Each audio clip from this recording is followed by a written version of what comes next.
Hello, today I'm going to be talking about the economics of esports. I'm going to be looking at the current and future market trends as well as the revenue streams and the opportunities that the industry has to grow.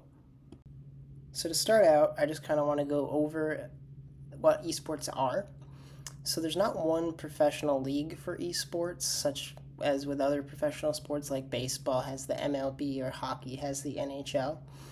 But among all of the large organizations that host these tournaments, they define esports as organized, competitive, and professional video gaming. Often, esports consist of large tournaments which have large prize pools. The most popular genres that you can see in esports are first person shooter games such as Counter Strike, or MOBA games, which stands for Multiplayer Online Battle Arena games, such as League of Legends. Less popular are games such as FIFA, which is a soccer game, and other games that mimic popular sports, as well as racing games.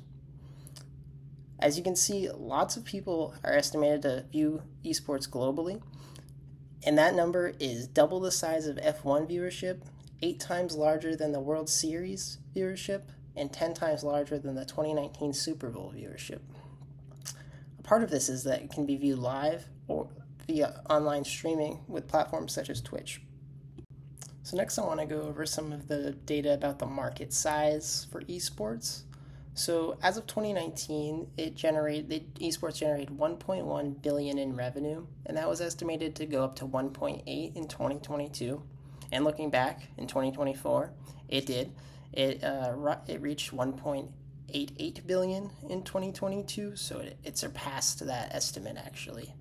And that's just a great way to show the growth of the esports industry over time. The global audience is also increasing year after year, with the most viewers being from Asian countries such as China. And Asian Pacific is leading the market in esports and is estimated to bring in around 1.5 billion by 2022. After that region, it becomes Europe and then the United States for market share. The sponsorship and advertising is a major chunk of the revenue for esports. And as you can see, that is also growing year after year. Another very large part of the market is the media rights. So that's like streaming and television. So, sites such as Twitch and YouTube have started to kind of fight over streaming rights for certain events, and certain television broadcasters are also starting to become interested in broadcasting esports. All right, so now I want to talk about some of the different revenue streams that are in the esports world.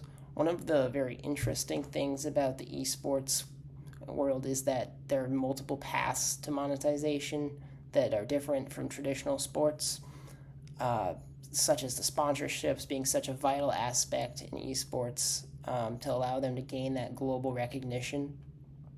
So as you can see, 60 to 90% of the revenue from the industry came from sponsorships and advertising, and some examples of that in the industry are sponsorship tags on the players' jerseys as they're playing the game. Compared to other traditional sports, this is not quite as effective, as you don't see the actual person as much as the game that they're playing. Yet the major reason for these sponsorships are the social media presence and influence that these esports players have over a wide variety and large audience of people. Other than sponsorship, another large chunk of the revenue comes from media rights for streaming platforms such as Twitch and YouTube.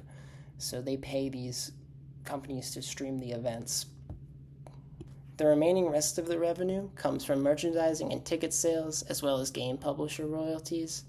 Yet that 10 to 15% from merchandising and ticket sales can be expected to rise as these esports specific stadiums are introduced in the future. Next, I want to talk a little bit more about advertising and sponsorships because they're a really important part of the esport industry.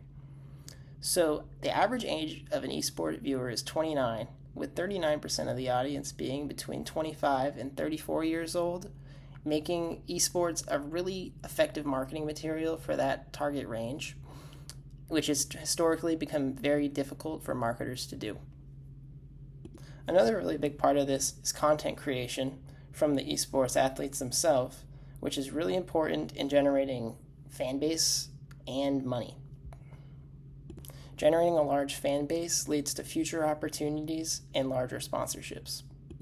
Additionally, platforms such as Twitch and YouTube offer advertising incentives based on how many viewers you get, so this content creation helps further fund these esport athletes. Advertising and sponsorships is a major reason why companies such as Epic can pay out $100 million in prize money every year to the winners of Fortnite tournaments and other games. And that's going to conclude my short presentation on the economics of esports. And here's my sources that I used. Thank you.